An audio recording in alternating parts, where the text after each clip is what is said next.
بسم اللہ الرحمن الرحیم۔ السلام علیکم۔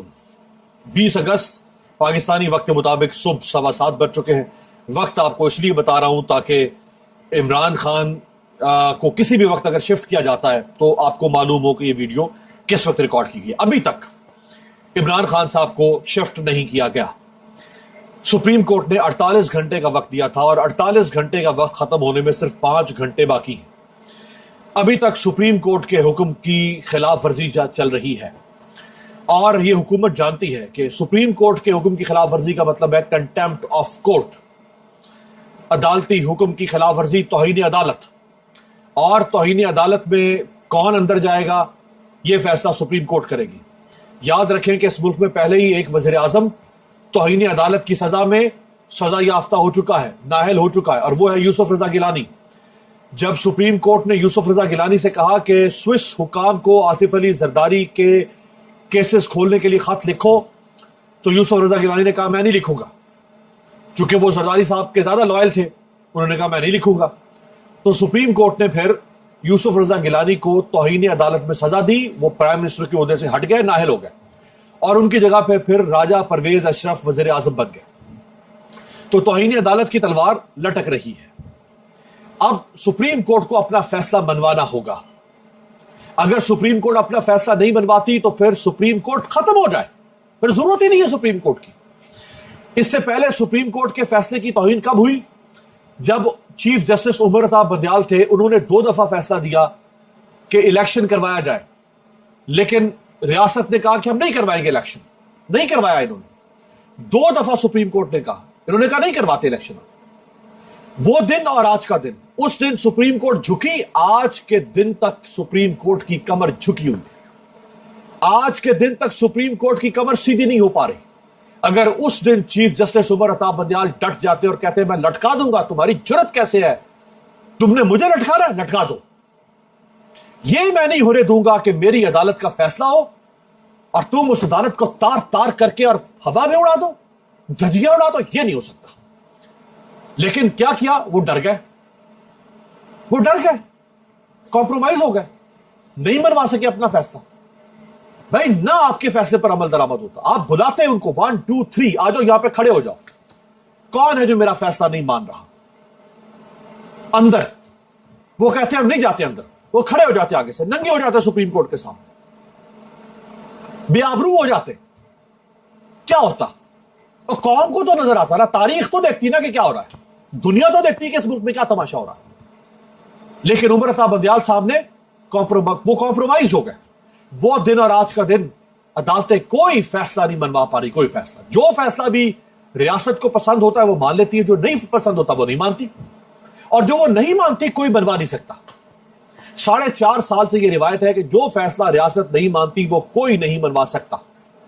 اب سپریم کورٹ کو طے کرنا ہوگا کہ اگر آپ دیکھیں نا، یہ کیا مذاق ہوا کہ آپ کے سامنے کوئی ریڑی والا ہے، آپ اس کو اندر ڈال دو، کوئی سبزی بیچنے والا ہے آپ اندر ڈال دو، کوئی بس کنڈکٹر آئے آپ اندر ڈال دو، کوئی رکشہ چلانے والا آئے اندر ڈال دو، کوئی بٹھے پہ کام کرنے والا مزدور آئے اندر ڈال دو، کوئی کھیتوں میں کام کرنے والا مزدور آئے اندر ڈال دو، کوئی درجہ 4 کا سرکاری ملازم آئے آپ اس کو اندر ڈال دو، اور جو طاقتور ہے اس ملک کے اندر وہ آگے سے آپ کو یہاں سے پکڑ لیں کہ خبردار تم نے اگر فیصلہ دیا اول تو، اور اگر تم نے دے دیا تو تمہاری جرت نہیں ہونی چاہیے کہ تم اس فیصلے پر ہمیں کہو کہ اس فیصلے کو مانو۔ سپریم کورٹ کو دیکھنا ہوگا کہ اس کے فیصلوں کی بے توقیری، بے حرمتی ہو رہی ہے۔ بھائی مطلب یہ کیا تماشا ہو گیا ہے؟ کوئی اس ملک میں کوئی قانون، کوئی ریٹن لا، ریٹن کانسٹیٹیوشن باقی نہیں رہا۔ جو شاہی فرمان آئے گا وہ اس ملک کا قانون اور آئین بن جائے گا۔ تو سپریم کورٹ کو دیکھنا ہوگا کہ یا تو آپ فیصلے کریں نا، اور اگر کریں تو ان کی پاسداری کروائیں۔ سو کون کنٹیمپٹ میں پھنسے گا؟ ابھی تک عمران خان کو لایا جاتا ہے، نہیں لایا جاتا، ابھی دیکھیں، ہو سکتا ہے یہ ویڈیو جب آپ دیکھ رہے ہو تو لے آئیں۔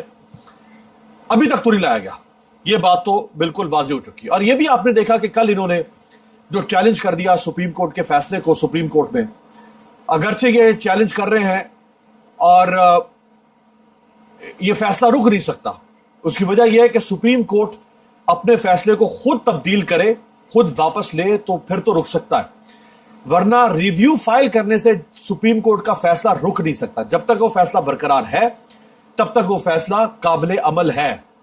نافذ العمل ہے. تو اگلے چند گھنٹے جو ہیں وہ بہت اہم ہیں. اب انہوں نے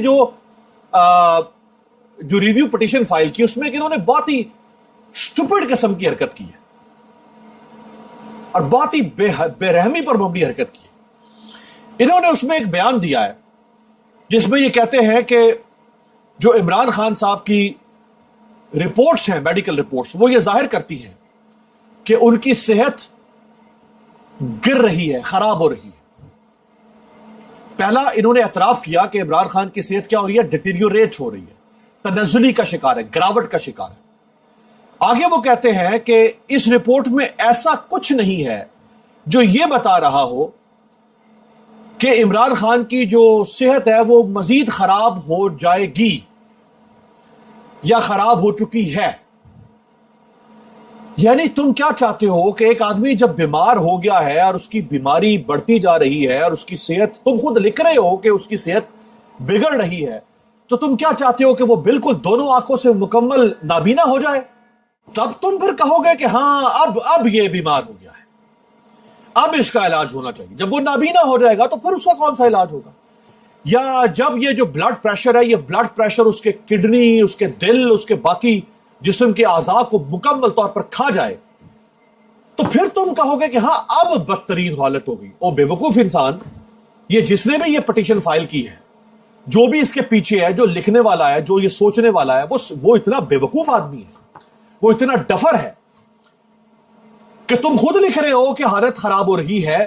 جب حالت خراب ہو رہی ہے تو اس کا مطلب کیا ہوتا ہے کہ فوری طور پر ڈاکٹر کے پاس لے کے جاؤ، مریض کا علاج شروع ہو تاکہ اس کی حالت خراب ہوتی ہوئی رک جائے، وہ خراب نہ ہو. یعنی جب وہ خراب ہو جائے گی تمہارے بقول، تو پھر کیا تم لے کے جاؤ گے ڈاکٹر کے پاس؟ پھر تو کچھ باقی رہے گا ہی نہیں. یہاں سے آپ ان لوگوں کی عقل کا اندازہ کریں.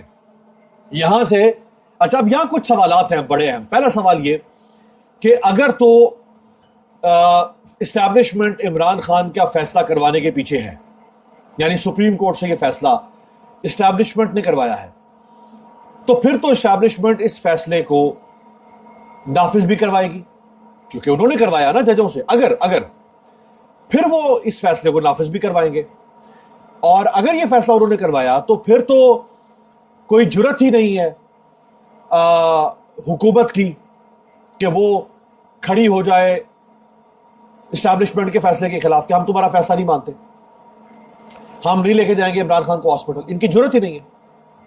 ان کے باپ بھی کمروں سے اٹھ کے آ جائیں، یہ اسٹیبلشمنٹ کے سامنے کھڑے نہیں ہو سکتے. باپ کیا، ان کی آنے والی 3 نسلیں کھڑی نہیں ہو سکیں گی. اتنا گروی رکھوا دیا انہوں نے اپنے آپ کو، اور یہ اتنا دب چکے ہیں، کمپرومائز ہو گئے ہیں، اتنا یہ دب چکے ہیں اسٹیبلشمنٹ کے احسانوں تلے. تو اگر تو یہ فیصلہ اسٹیبلشمنٹ نے کروایا سپریم کورٹ سے، تو پھر تو اس فیصلے پر عمل درآمد اب تک ہو جانا چاہیے تھا. اگر انہوں نے یہ فیصلہ نہیں کروایا اور حکومت اس فیصلے کو چیلنج کر رہی ہے، اس کا مطلب ہے کہ پھر یہ فیصلہ سپریم کورٹ نے اپنے طور پر کیا. تو پھر وہ جو کہا جا رہا تھا کہ ڈیل عمران خان نے کر لی ہے اور اب یہ سپریم کورٹ عمران خان کو باہر نکال رہی ہے اسٹیبلشمنٹ کے کہنے پر، پھر وہ بات کہاں گئی؟ کیونکہ اگر تو اسٹیبلشمنٹ نے کروایا تو پھر تو اب عمران خان کو 44 گھنٹے ہو چکے ہیں، 45 گھنٹے اس فیصلے کو، پھر تو عمران خان کو شفٹ ہو جانا چاہیے تھا. عمران خان شفٹ کیوں نہیں ہوا؟ اور حکومت نے چیلنج کر دیا وہ فیصلہ. چیلنج کیوں کیا؟ یہ ظاہر کرتا ہے کہ یہ فیصلہ پھر اسٹیبلشمنٹ نے نہیں کروایا، اور اسٹیبلشمنٹ اس فیصلے سے خوش نہیں ہے. اور اگر وہ خوش نہیں ہے تو یا تو پھر ایک اور تصادم اور ایک اور لڑائی کی طرف بات جائے گی. ایک تو سپریم کورٹ، دوسرا کیا ہوگا کہ جو 27 ستمبر کا لانگ مارچ ہے، وہ لانگ مارچ اور شدت سے آگے بڑھ جائے گا. اور اس وقت وہ تمام لوگ جو عمران خان کے حامی اور مخالف، جو اس فیصلے کی تعریف کر رہے تھے اور اس حکومت کی برائی کر رہے تھے کہ بے شرم لوگوں، تمہیں اس فیصلے پر عمل درآمد کرنا چاہیے تھا، بلکہ تمہیں سپریم کورٹ سے پہلے خود ہی عمران خان کا علاج شروع کروا دینا چاہیے تھا. تو اگر اب حالات تبدیل ہو جاتے ہیں، یعنی سپریم کورٹ کا یہ فیصلہ تبدیل ہو جاتا ہے، سپریم کورٹ کا بینچ تبدیل ہو جاتا ہے، کچھ بھی ہو جاتا ہے، تو جو عمران خان کے ساتھ جو ظلم اور زیادتی ہے، اس کا جو ووٹ بینک ہے، اس کی جو حمایت ہے، اس کی جو ہمدردی ہے، وہ یہاں سے 2 گنا بڑھ جائے گی.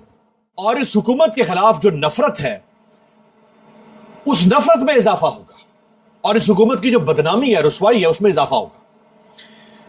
ماریانا بابر جرنلسٹ ہیں، 37 سال ان کو صحافت میں ہو گئے. وہ کہتی ہیں کہ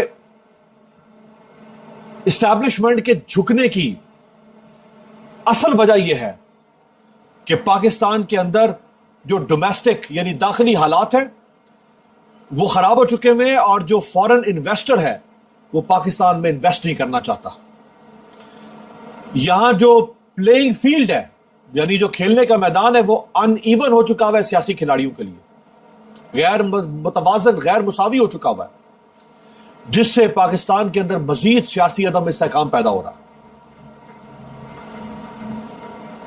اسٹیبلشمنٹ یہ نہیں افورڈ کر پائے گی کہ جو کچھ ہو رہا ہے یہ اسی طرح چلتا رہے چلتا رہے چلتا رہے، نہیں کر پائے گی افورڈ. اگر انہوں نے اپنی بھی نیک نامی بچانی ہے، اپنی عزت بھی بچانی ہے، اپنا بھرم بھی رکھنا ہے، تو اس معاملے کو کہیں نہ کہیں ختم کرنا پڑے گا. تو یہ بات تو واضح ہو گئی ابھی تک کہ اسٹیبلشمنٹ کا اس فیصلے کو لینا دینا نہیں تھا. اگر ہوتا تو پھر یہ فیصلہ یوں اس کی بے توقیری اور اس کی رسوائی نہ ہو رہی ہوتی. خواجہ آصف، جس وقت نواز شریف کا بیماری کا پورا ایک ڈرامہ بنایا جا رہا تھا باہر نکالنے کے لیے، تو اس وقت نون لیگ کیسے منتیں کیا کرتی تھی، کیسے دعائیاں دیتی تھی، کیسے ترلے کرتی تھی، اور خواجہ آصف نے پارلیمنٹ کے فلور پہ کھڑے ہو کر کیسے اسپیکر اسد کیسر کے سامنے کتنی منت سے درخواست کی تھی کہ نواز شریف کو باہر جانے دیں. آج وہ نون لیگ کیا کر رہی ہے عمران خان کے ساتھ، یہ دیکھیں. یہ ہم ضامن بیٹھے ہوئے ہیں، یہ اس کے ورکر، یہ ایم این اے ہم ضامن بیٹھے ہوئے ہیں نواز شریف واپس آئے گا. میں نے آج سے 2 مہینے پہلے کہا تھا نواز شریف واپس آئے گا. یہ پاکستان کی عوام اس کو واپس لے کے آئے گی، رب العزت اس کو واپس. میں آپ کی وساطت سے، اس ایوان کی وساطت سے، یہاں پہ جتنے بھی ممبرز بیٹھے ہیں ان کی وساطت سے حکمرانوں کو یہ استدعا کروں گا کہ نواز شریف کو جان کو جو ہے پون نہ بنائیں، اس کو شطرنج کا مورا نہ بنائیں.